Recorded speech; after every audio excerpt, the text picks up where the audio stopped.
Back-to-back winter storms caused hundreds of crashes across the state. And a major story that came out of those storms was cars with unsafe equipment. So it is time to take a closer look at Utah's law that did away with mandatory car safety inspections. Are the roads more dangerous now? It's a question people are asking, so we sent KSL investigator Debbie Dejanovic to find out.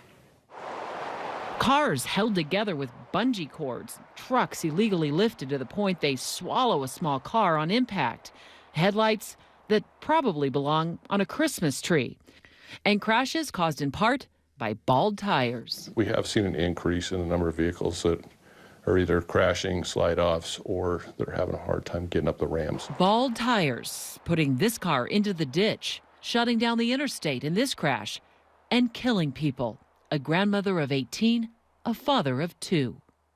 Let's back up 2 years. That's when Utah lawmakers stopped requiring cars to get a safety inspection. Some people treat a vehicle like a microwave. They just expect it to run until it dies. These mechanics want the mandatory safety inspections brought back to make our roads safer for everyone. I'm on the road with you. It's not just for your car, it's for mine as well. Before the law change, a car owner paid a mechanic $15 to inspect everything from headlights to hidden parts we can't see. You can't necessarily see the inside of the tire unless you have a lift.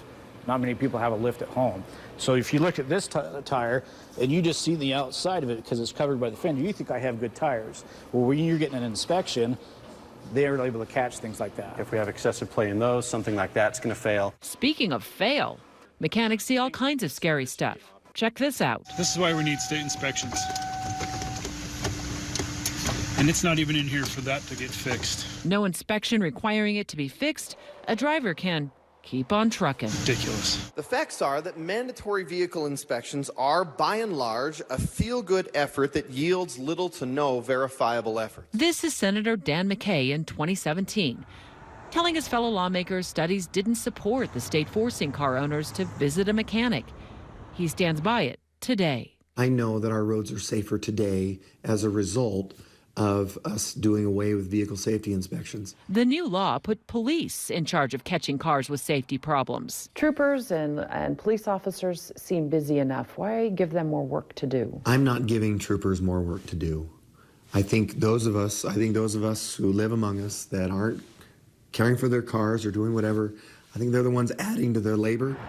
KSL investigators obtained 2 years of unsafe vehicle ticket data from Utah courts. We compared the number of tickets filed during the final year of mandatory safety inspections against the number of tickets filed in the first year without those inspections. We found police officers gave out 43% more tickets for unsafe vehicles across the state after safety inspections went away. That's great, isn't it?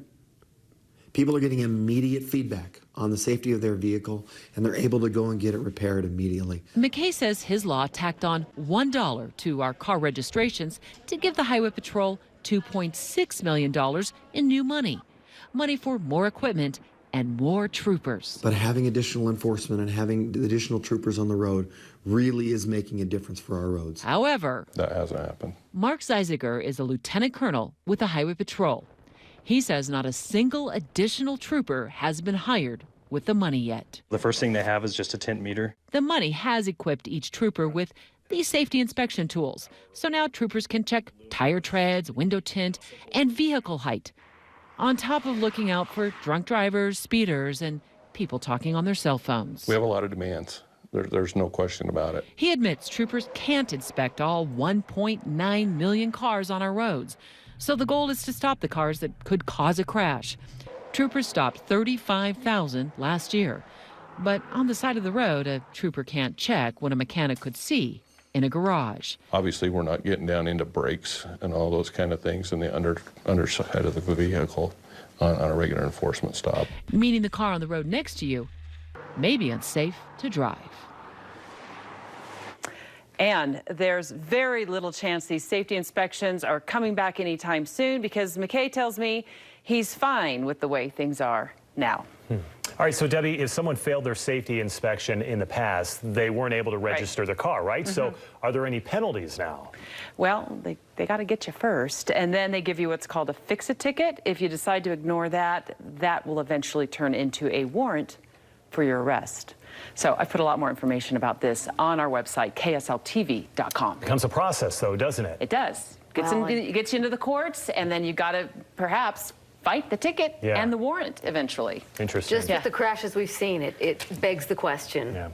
Debbie, great report. Thank you.